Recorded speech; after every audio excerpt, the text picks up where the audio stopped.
Hi, this is Summer with Summer's Tips and Stitches, and today's video is a yarn chat video. I just got off a binge weekend of crocheting and watching YouTube, and I thought I would pre-record this video on a Sunday night so that way I can upload it right away on Monday. So let's get started with the work. My first finished object is another pair of mittens. I can't show them to you because I gave them away, but I made those actually Friday night. Yeah, so that was fun, and I feel like really honestly that may be the last pair of mittens for a while. I'm mittened out. Then, and I'll put a link in the description to this, I saw, I think it was just a random, you know, in the suggested videos, while I was making my mittens, a hat from Bag a Day, from Crystal Bag a Day Crochet, or I think she's Bag a Day and more. Anyway, and I was like, ooh, that hat's super cute. So I made my first one. This is exactly how her pattern was. Just the same. There's 2 rows of double, a bobble, 2 rows of double, bobble. I love it. I think it's super cute. So I made this one exactly how she did, and I'm looking for my ball band because I save them now. This is all the yarn from this weekend, and I made it with the leftover Barcelona. So now out of these, I want to say I bought 3 skeins of this Barcelona.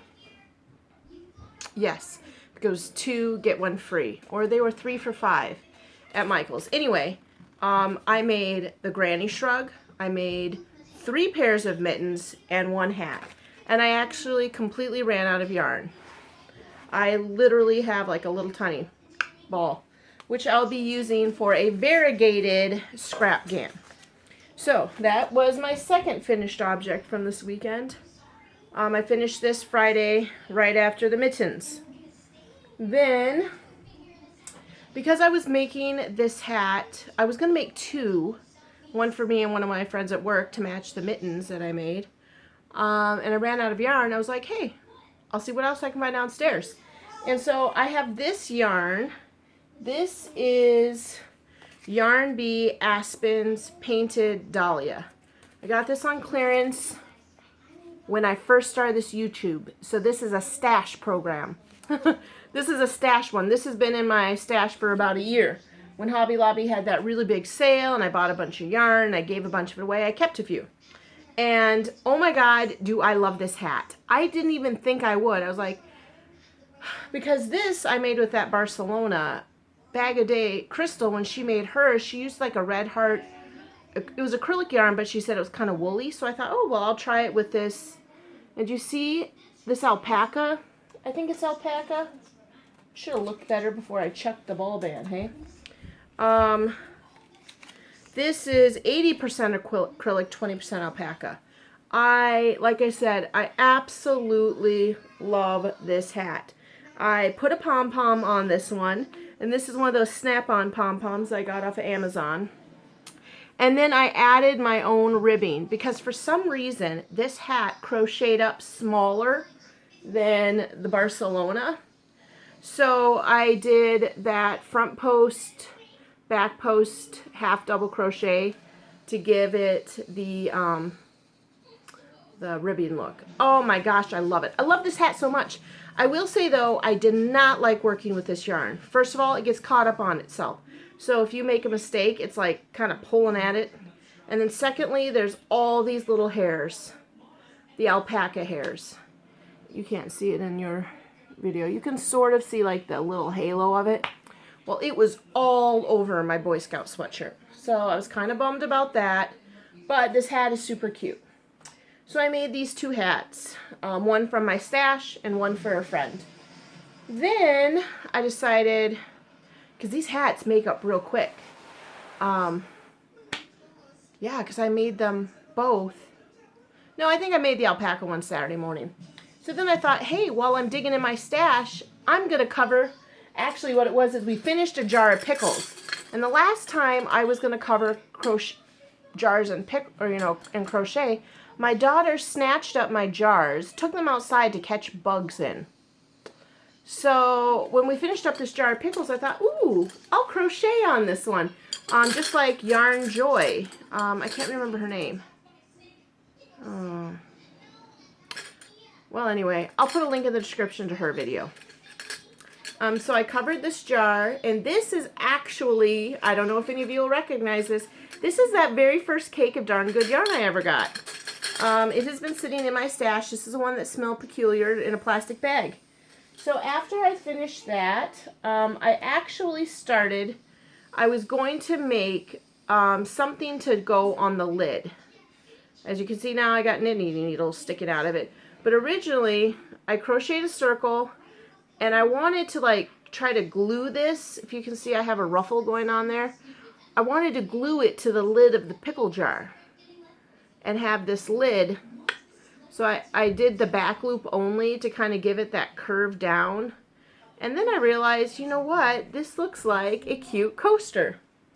So I made 3 coasters with this yarn. This one is really curving up. I might block it. And out of that skein, I still have this much, so I feel like I'll get 1 more coaster for sure, maybe 2. So that was one of the things I did. I think I did that last night. I made a coaster this morning, because I can whip these out in 10 minutes, I think. And like I said, I'm using the darn good yarn. Then, after that, I decided to get started on my knit crate. Now, I brought that down in my Jane Wynn bag. This originally, if you remember, I was only going to knit before work, on my break, and keep this in the car. Well, the first day I brought this to work, I caked up only 1 of the skeins of yarn. And when I cracked open the pattern to give it a read, it says, and if you've already started making this, you know what I'm going to tell you. It says, if I can find the page, use a long tail method, which is my second complaint, with yarn held double. Okay, so can I first say, I'm a new knitter, and I think to myself, I don't know what yarn held double means. It could be some fancy knitting technique. So that was a little disturbing to me at first, because I'm like, what does that mean? Yarn held double. Well, those of you that are smarter than me will know, and here I'm going to tell you other folks, that means you're holding 2 strands of yarn together. Now, why can't she just say that? I don't know. Why do you have to say yarn held double? Because my first thought was like folding the yarn in half. But, so that just shows you my ignorance. So I was annoyed because I had it at work and I only had 1 skein of yarn and I couldn't hold it double. Then the second annoyance came when you have to cast on, long tail method, 96 stitches with 2 strands of yarn. Now, as you all know, I'm a new knitter, and so it was taking me forever to find the right amount of yarn to pull off those 2 skeins to have the 96 cast on. I ended up doing it 4 times, and I almost gave up. In fact, I texted a couple knitting folks I know to ask, I mean, do I have to do the long tail? Can't I do a regular cast on? But somebody said the long tail cast on has like a thicker bottom. So I did my long tail cast on, held double, 2 strands, and I started crocheting in the round. Now, knitting. I'm going to put a link in the description to this gal. I want to say her name was Jane Wynn. She has a wonderful knitting YouTube channel because I did not know how to join once I got into the round. And she made a wonderful video, very clear. Now, when I'm looking up on how to do a stitch, I don't want a lot of stuff going on in the beginning of the video. I don't want to listen to an intro. I don't want her talking about all the blah-bitty-blahs. I just want to say, okay, this is how you do it. Because obviously, my yarn most likely is going to be different, and my needles are going to be different. And so for them to go on and on about the type of yarn they're using and the type of needles they're using, kind of nice, but you're basically just showing me how to do a join. Don't I sound fussy? So anyway, I loved this gal because she had like a 3-minute video. She went right to it. She's holding her needles already in her project, and she's ready to show you. And she did a phenomenal job. I knew exactly what to do after one watching, and I joined this, and I am knitting this in a round. Now, I have messed it up. Because what happened is I added an extra stitch. And so now my stitches are all off. Then in one of the pattern rows, it tells you to SSK to and then a yarn over, and a couple times I forgot to do the yarn over after the SSK, so then of course my numbers were off. So I'm pretty sure I'm gonna have to frog this all the way down to the ribbing, which I might as well just pull the whole thing off, because when I was doing my long tail cast on, I ended up with quite a bit left over. And so I'm kind of nervous that if I leave this much as my tail, I might be playing yarn chicken at the beginning. And I don't want to be doing that. So I absolutely have to for sure get two rows off, because the pattern's not lining up, and you need to have that. So it's either I pull off 2 rows, and then I've got to try to do it carefully so my yarn doesn't get tangled, because I'm operating with 2 skeins in here, or skeins. And yeah, but overall, I'll tell you, working up till now when I've knitted, I've used much thinner yarn. It works up so nice, the nice bulky. You know what I would do? Here I am, a very inexperienced knitter telling people what they should be doing. I think if you wanted to make this pattern and you can get your hands on it, forget holding 2 strands together. Just use a bulky yarn. It's going to be way easier. That's what I suggest. But I did do a pretty good job on my ribbing. Do you see that, folks? I'm pretty happy about that. She also called for a much larger circular, and so I wasn't able to join. So I went down a size in my circulars when I had first initially cast on, and I'm very happy with the size. I'm pretty sure it's going to be tight on me, but hey, heck, I might give it away. Okay, so that is my knitting. I started this morning after, well, actually, technically, I started it yesterday, casting on 3 or 4 times. When I finally got the cast on, I was done. And then this morning, that's when I looked up how to do that, to do the join, because I just finished crocheting my jars. And I was like, what can I do now? This didn't take very long. I need another project. So I said, I'll start my knit crate. So I cast on and I did 4 rows of ribbing and then 2 rows into the pattern. Messed up the pattern. But when they say this is an adventurous beginner, so far the stitches I know with knitting, obviously you knit and purl, knit 2 together, yarn over, and then it added a new one, the SSK.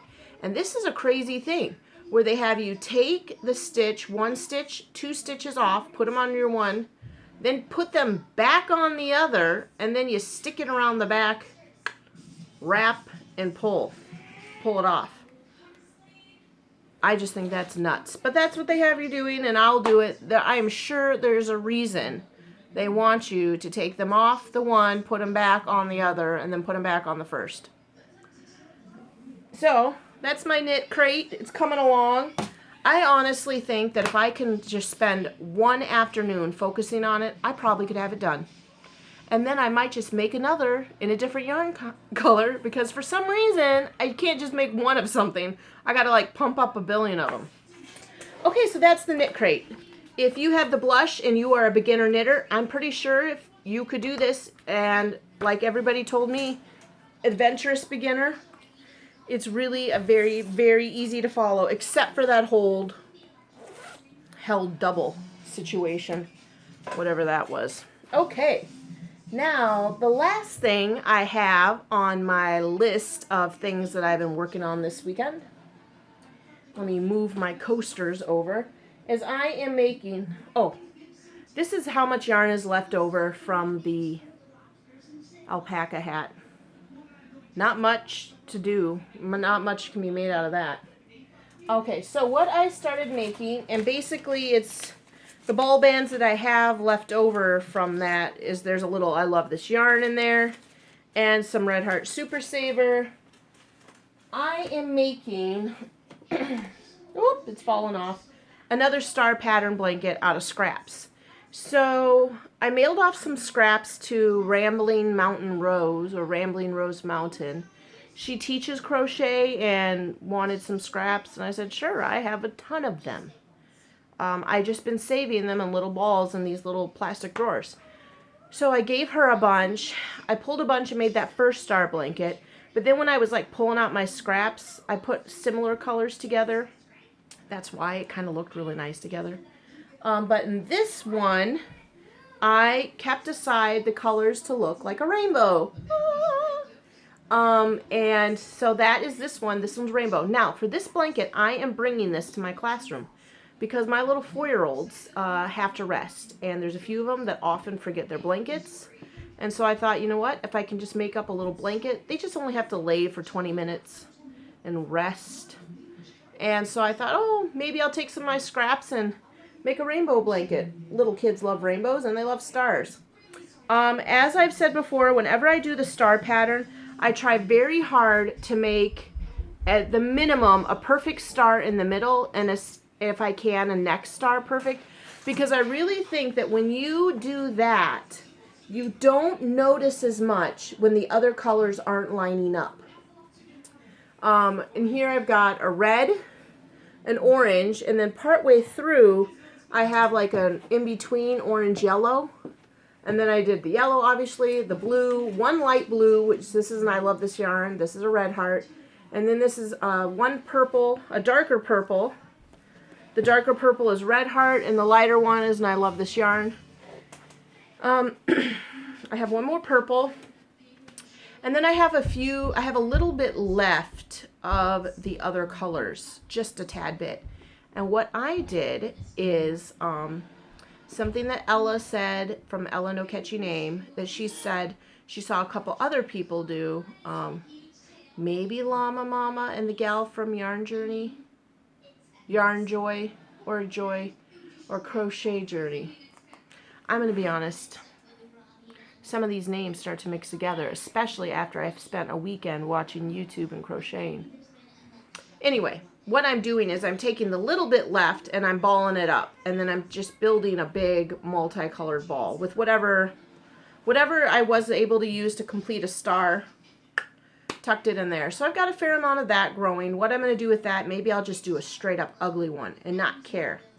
So this would be my second scrap one, but I'm trying, like I said, to make it look decent. And then I'm going to use this in my classroom. And then I have that pile of remnants still.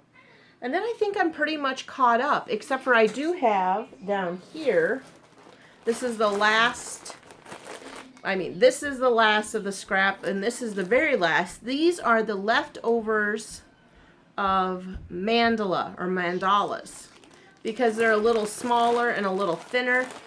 And I was making all those Adirondack wraps.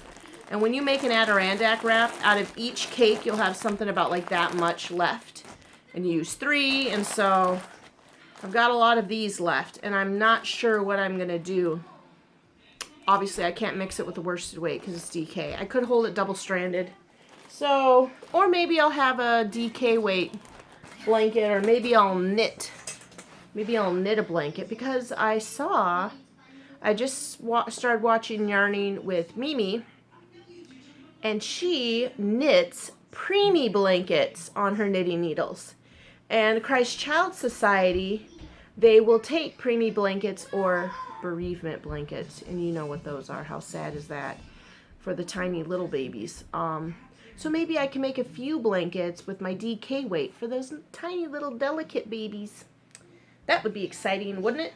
So yeah, I'm actually really loving this. I don't know if you really count as a scrap gan. I mean, it is my leftover scraps. Like, this is leftover still. You guys aren't even going to believe this. From the mermaid tail. From way back when, I have this from the mermaid tail. So that is my scraps. That is the list of things that I did on this long crochet weekend. And I think that's pretty much how it goes for me. I have I do one or two, like a knitting project during the week or one crochet project during the week. And then once Friday night hits, I just crochet all weekend. Bam, bam, bam. I feel like I would have had this star blanket. I started this here on Sunday. I feel like I would have had it mostly used up, but you guys, this is the horrible thing that happened this weekend. So this is the end of the yarn chat. Oh, except for I was going to say, I'll add this. So I was watching Moonfire, and she has an excellent knitting pattern, or no, crochet, and I think I'm going to make a full-blown sweater. It's called Madeleine by Brianna. I can't say her last name, but the reason I was really in love with this is my daughter's name is Madeleine, although they spell it differently here, and my sister's name is Brianne, not Brianna, but that's still close. So it made me think of my sisters, my daughter and my sister. So I thought, you know what? I'm a big gal, so I'm just going to go probably the biggest size they have, which means I'm going to need, I want to say it said something like 1,200 yards. But you know what? I might just make the first one out of Red Heart. I might just go to Walmart or buy a bunch of that. I love this cotton from Hobby Lobby. I don't know. I'll see. But I plan on starting this sweater. I'm getting more and more adventurous into the wearable items. I first made that granny shrug. Well, first I did a poncho, then I did that granny shrug, and now I'm going to do it. I'm going to make a sweater. And the back of this is Mama Llama Kayla's bingo board, friends. I did fill in a lot of squares, but they seem to be all over the place. And this is really fun. If you want to do this, go to Mama Llama's YouTube. I'll probably put a link in the description to that. And, no, I will. And you can find her PDF off of her video. You can print this board up. And then basically it has things like in each of the blocks. Obviously there's free space, but finish a whip. Although I didn't have any to finish this weekend. I started them all. Create a hat, create a Valentine, learn a new stitch. Oh my gosh, I learned a new stitch this weekend too, the SSK. Create a shawl, finish a whip, weave all your ends in, create a pattern from Ravelry, create something for a baby. I mean, it's just all this wonderful stuff. And you know what the nice thing about it is? It could be for loom knitting, regular knitting, crocheting. It's really, and they're fun things like this. Create something for your bathroom. And then what you do is you fill out your bingo board, and then you can join her Facebook group, or you can hashtag it. I'm going to be honest, I'm not quite sure what that is about. I'm going to have to call my 23-year-old sister and ask her, where do I hashtag? Do I hashtag in Facebook, or do I hashtag in Instagram? And then you take a picture. I might just make a video and say what each of your item is. So use yarn from your stash. That could be this, or it could be this. This hat was in my stash. Create a hat. Well, the other one, because you cannot double up, friends. That's cheating. I created this hat. It's a different hat. Same pattern, but different hat. And it's not from my stash. It's a fairly new yarn. And then create something for myself. This was for myself. My jar. And then, you know, frog something or whatever. You just go and write it down, and then you take a picture. You know what? I'm afraid I'm allergic to that alpaca, because whenever I touch it, I start getting itchy eyes. The whole time my eyes were itching, and here I am. I just touched the alpaca, I rubbed my eyes, and my eyes are itching. I'm going to tell you what, that's really disappointing, because I think that hat is super cute, and I wanted to keep it. But if it's making me itch, I'm going to have to give it away. And then it's not for myself. I got to make something else. But anyway, head over to Llama Mama, join her Facebook group, play this bingo game. It's super fun. I think there's a prize, but even then, if you're like me, you like winning and you like doing games, and so just playing it, even if I never submit it, that's fun to me. And I think I'm going to go for a blackout this month. So yeah, I think that's all I have. Now here's my horrible story. You guys are going to be shocked that I even got all this done after this horrible story. So if you are done and you don't want to hear personal stuff, this is the end of the video. That's all I got for yarn chat. This is a personal story that happened in my house this weekend, and it's kind of disgusting. So if you don't like disgusting things, click off. Now I probably have like a third of you. So Saturday night, my son comes walking into my room. You moms know I'm about to say. It's like 1 a.m. and I look over at him. I'm like, what is on his face? He's like, Mom. He puked. He had puke all over his face, like a little puke beard and all in his shirt. I'm like, don't come in my bed. I am, as I said before, a chubby gal. I am no runner by any means or an exerciser. But I'll tell you what, waking up from a dead of sleep, seeing puke on your kid's face, you were up out of that bed, picking him up and dragging him into the bathroom within seconds. I probably broke a record there with my speed. So I get him in the bathroom, I'm cleaning him up, I'm like, are you okay? Obviously, we're having puking issues. I don't know how long we were in there together, 30 minutes to an hour, something. I felt like he'd gotten it all out because not much was happening anymore. So I said, buddy, do you want to go back into your bed? I didn't want him in my bed. She's like, no, I want to lay on the couch. Okay, so I wrapped him in a big, one of those bath sheets, you know, my husband and I have. And I laid him on a towel, and then I draped another towel, and I left him out there. Big mistake. Don't do that I don't know where I could have put him, though. I would have had this problem pretty much wherever he laid, whether it been his bed, my bed, or the couch. So last night, he then threw up one more time, sometime late in the night, early morning, and he also had it coming out the other end. Yes. He wakes up at about 7:20 and he's crying. So I get up and I come on, what's going on, buddy? How are you? And I'm like, oh my God, the smell was horrible. So I threw away what he was sleeping. I just put him in the tub, stripped him down, put that stuff in the trash. I'm not saving it. Cleaned him up, wrapped him up in a towel, got him in some jams, put him on a plastic garbage bag. I laid a plastic garbage bag on the floor and I laid him on that. And then I spent a good half of today cleaning my couch. I had to take all those towels and blankets that he had, put those in the washer. I carpet cleaned my couch 2 times. Well, first I Febrezed it. I couldn't see anything on it, but I could smell it. And then I carpet cleaned it after Febrezing it 2 times with the upholstery attachment. Still could smell it. I pulled the covers off of the couch, put them in the washer in a baking soda rinse. And I now have sprinkled baking soda all over the foam, because you can't put those big foam cushions in the washer. I sprinkled that whole thing with baking soda, and then I sprayed it down with water to kind of create a goo. And I'm hoping that will take the smell out of that couch. Otherwise, I'm going to need a new couch. Thankfully, I didn't get that new couch from the WGNR sale at Christmas or Black Friday. Because then he would have ruined a new couch. At least it's an old couch, and now I can encourage my husband a little bit more to get a new one. But holy cats, was that a mess. And that took up a lot of time today. Otherwise, I would have had this blanket done, I'm sure of it. Since it's just a little kid blanket, I'm not making a big Afghan. I'm just making enough for a small, small child. But anyway, that was my horrible day. Oh my gosh, was it horrible. Oh. But let's hope it's over. You know, it's one of those things I think when you're in that younger stage of life from like 4 to 8, you still have a hard time keeping control of when you're sick. You know, the older we get, we can control it a little better. We know, get to the bathroom, get to the shower. But anyway, let's hope the baking soda paste cleans out the couch. And now if you watch this and you're grossed out by it, I warned you. I did warn you.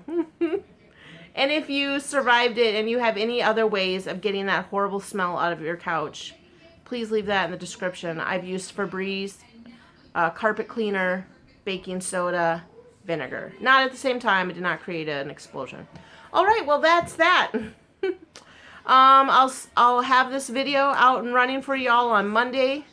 When's that? February 4th.